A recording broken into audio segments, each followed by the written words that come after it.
DMK വീഴുന്നു, വിജയ് വരുന്നു, വിജയ്ക്ക് മര്യാദയ്ക്ക് ഭരിക്കാൻ കഴിയാതെ വരുന്ന സാഹചര്യം ഉണ്ടാകുമെന്ന് പ്രതീക്ഷിക്കുന്നു.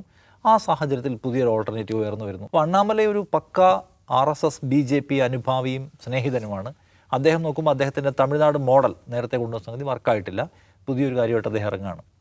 പക്ഷേ അതിൻ്റെ ഒരു ലോഞ്ച് പാഡ് അല്ലെങ്കിൽ ഇപ്പോൾ ഒരു ടേക്ക് ഓഫിൻ്റെ സമയം ശരിയാണോ എന്ന് ചോദിച്ചാൽ സംശയമാണ്. കാരണം ഇപ്പോൾ വിജയ് ഒരു വലിയ ബൂം ഉണ്ടാക്കിയിട്ട് അദ്ദേഹം വലിയ തോതിൽ ആളുകളെ കൂട്ടുകയാണ്. ഇപ്പം അണ്ണാ DMKയിൽ നിന്ന് പോലും ആളുകൾ ഇറങ്ങിപ്പോയിട്ട് TVKയുടെ ഭാഗമാകാൻ ആഗ്രഹിക്കുന്ന ഒരു പ്രത്യേക സന്ദർഭമാണ് ഇപ്പോൾ തമിഴ്നാട്ടിലുള്ളത്. അവിടെ അദ്ദേഹം എന്ത് പറഞ്ഞിട്ടാണ് ആളെ കൂട്ടുക എന്നൊരു ചോദ്യമുണ്ട്.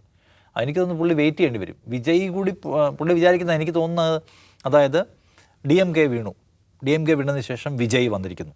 വിജയ് വന്നതിന് ശേഷം വിജയെക്കുറിച്ച് ആളുകൾക്ക് ചില എക്സ്പെക്ടേഷൻസ് പ്രതീക്ഷകളുണ്ട്. ആ പ്രതീക്ഷ മീറ്റ് ചെയ്യാൻ വിജയ്ക്ക് പറ്റാതെ വരും വെച്ചാൽ വിജയ് അങ്ങനെ ഒരു, ഞാൻ പറഞ്ഞില്ല, രാഷ്ട്രീയമായ കാലുകളുടെ പിൻബലമില്ലാത്തതുകൊണ്ട് അമിത്ഷായ്ക്ക് എന്ത് ചെയ്യാൻ പറ്റും? വേഗത്തിൽ ഇതിനെ ദുർബലമാക്കാൻ പറ്റും. മറ്റേതങ്ങനെ സ്റ്റാലിൻ പോരാടി നിൽക്കുമായിരുന്നു, നിങ്ങൾ ഞങ്ങളുടെ PMശ്രീയിൽ ഒപ്പിടുന്നില്ല, ഞങ്ങൾക്ക് വേണ്ട എന്ന് പറയായിരുന്നു.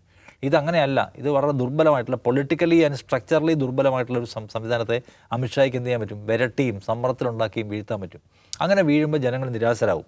അവർക്ക് വീണ്ടും DMK പോലുള്ള ഒരു ഗ്രാൻഡ് ഓൾഡ് പാർട്ടിയിലേക്ക് തിരിച്ചു പോകുന്നതിന് പകരം അവർ പുതിയൊരു സ്ഥാനത്തെ ഓപ്റ്റ് ചെയ്യും. ആ ഓപ്റ്റ് ചെയ്യുന്ന സംഗതി ആരായിരിക്കും? BJP പോലും അല്ലാത്ത ഭയങ്കര വിഷണറി ആയിട്ടുള്ള ഭരണപരിചയമൊക്കെ ഉള്ള ഒരു സിവിൽ സർവീസ് ഓഫീസറായിരുന്ന യുവാവായിട്ടുള്ള ഒരാൾ ആ ഓപ്ഷനിലേക്ക് വരും.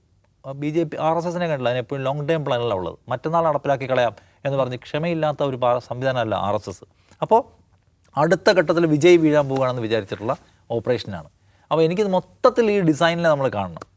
DMK വീഴുന്നു, വിജയ് വരുന്നു, വിജയ്ക്ക് മര്യാദയ്ക്ക് ഭരിക്കാൻ കഴിയാതെ വരുന്ന സാഹചര്യം ഉണ്ടാകുമെന്ന് പ്രതീക്ഷിക്കുന്നു.